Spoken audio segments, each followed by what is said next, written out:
Welcome back to our next cocktail portion.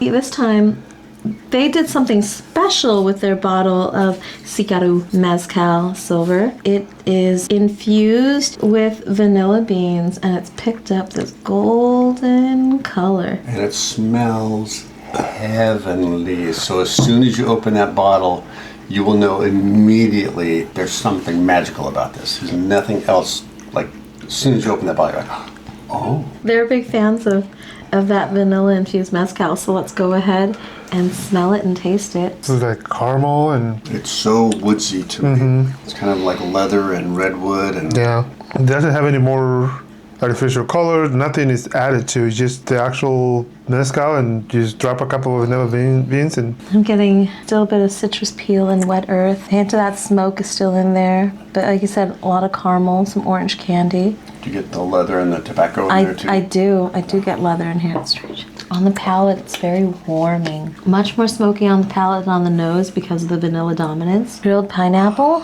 meaty. Yeah, today's a happy day. I do want to get into some of the information about the Xicaru Silver Mezcal Artesenal. It's 100% espadín, double distilled in copper alambiques, fermented in open pine vats, pressed with tahona, which means that big volcanic rock that historically was pulled by a work animal in order to press the cooked agave fibers in order to extract the liquid for fermentation. The word Xicaru in Zapotec actually means beautiful.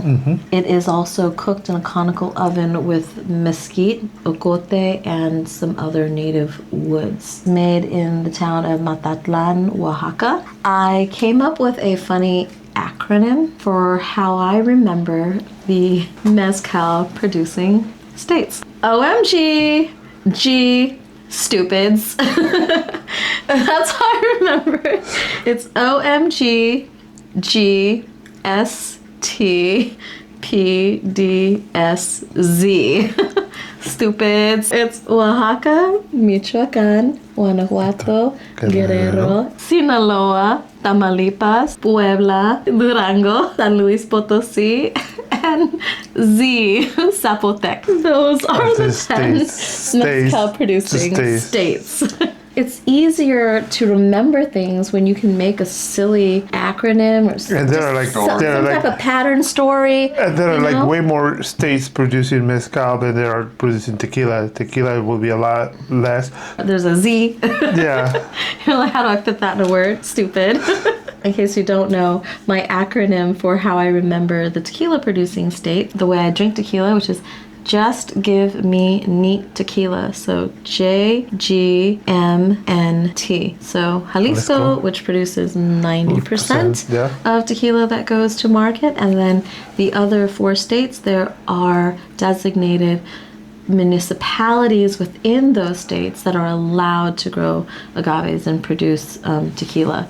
So with Jalisco, it's the entire state. So just G, Jalisco, Guanajuato, Mi, Michoacán, Ni, Nayarit, tequila, T, Tamaulipas.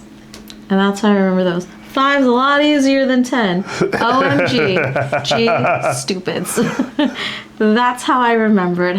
Remember it however you like. That's just the way that I figured out for myself. That is funny. Or you can just drink it no matter where it comes from. Yeah, because there's still another 21 states throughout Mexico that produce other agave distillates. And they have different names, but the same idea. Yep. Yeah, but there are other native historic spirits all throughout Mexico that we're still discovering and learning about today and piecing together that history. And it is fascinating to see all these old things become fresh and new again. So I'm here for it. Yep, and we're here to drink them.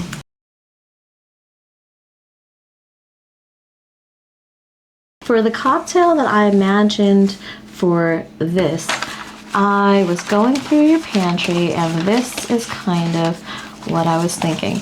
We're gonna have a shake-off because we couldn't decide if the vanilla mezcal would taste better with feta cheese, hear me out, or goat cheese. So we said, why not both? And we test them out against each other. So That's and I what's had gonna never happen. make a drink with either one of those cheeses in the cocktail, so I'm excited to see what comes of it. All right, let's grab our cocktail shakers. This is gonna be fun. These are pantry discovery items, which inspired this cocktail. We have goat cheese and feta cheese. Which one do you want to play with? Goat cheese. You'll take the goat cheese? Yeah. All right, I will do the I feta. think it will be easier to. Oh, blend?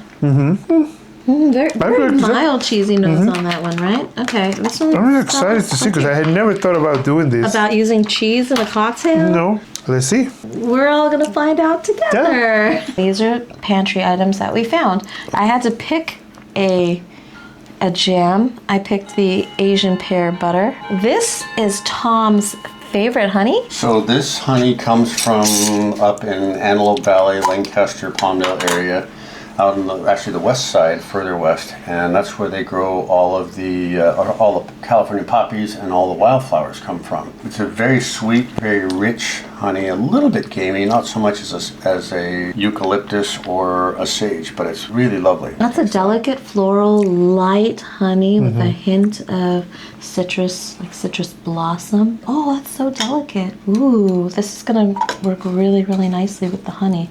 Let's go ahead and start with the base. Okay. Ounce and a half. So we're only making 2 cocktails, so they're both for me to try. I like that. Oh yeah, he's Yeah. gonna judge this contest. I mean, we do need a celebrity judge. There we go. I may not be a celebrity, but I have played one on TV. Who did you play? I played a cop. You did? That was a hot case. Oh, Well, it's a condom commercial, so that. Commercial? yeah. Yeah.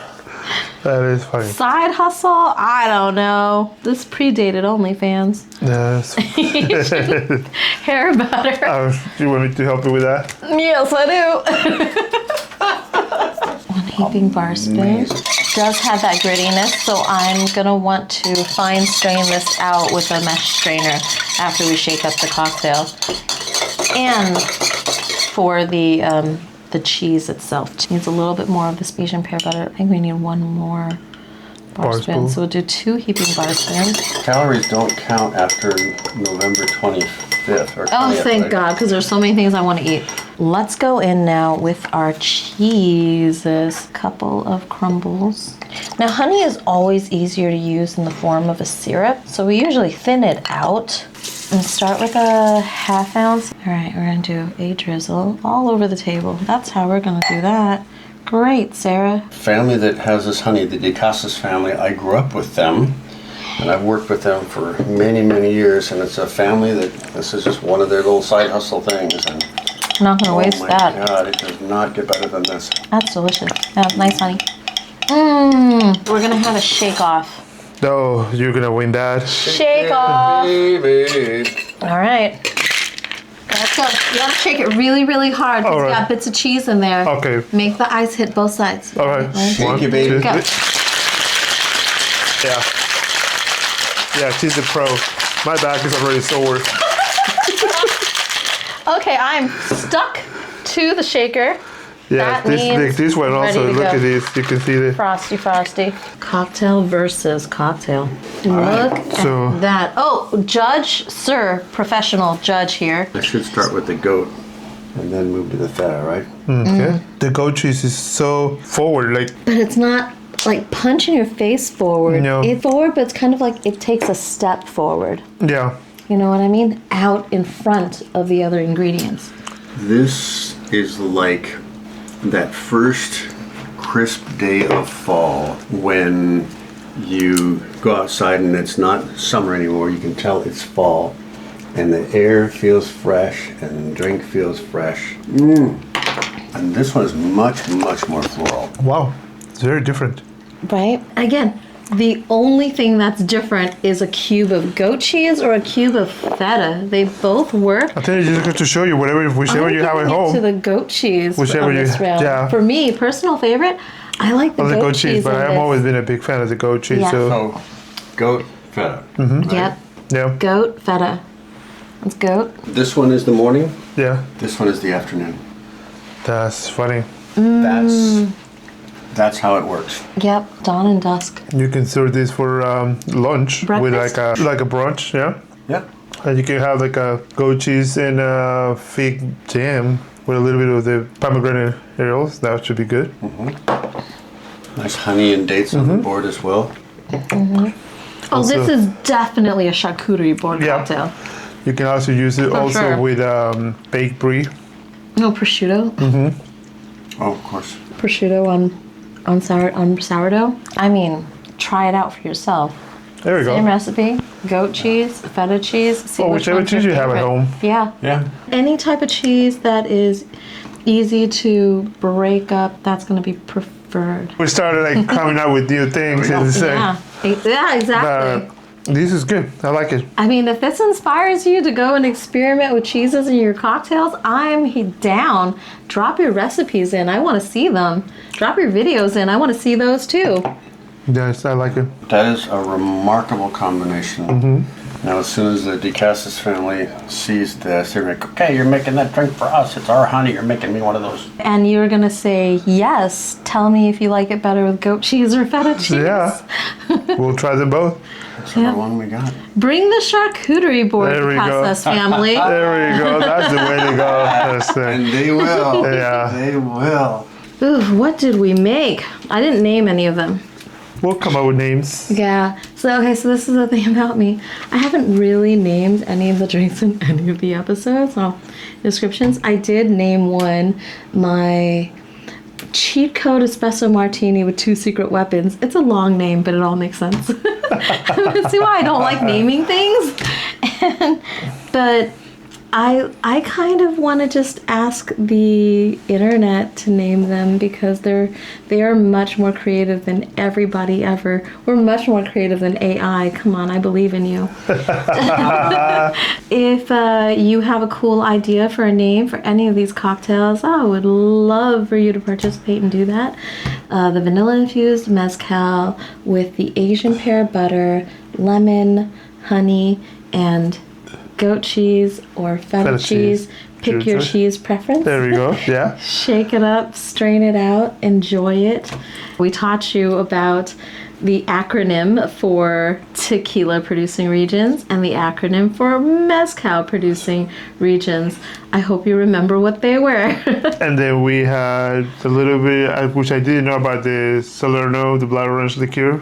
The history behind it. We learned a lot of stuff. Yeah, the background on Yeah, and a lot of stuff. So that's pretty good. I fell in love with bartending through all of the stories, like not just these stories, but there are many stories. Discovery and learning has always been a passion of mine.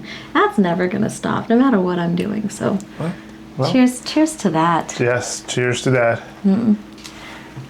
Well, Yay! hey. Very cool. That jumping lime. Yep. Like my favorite snack right there. Ah.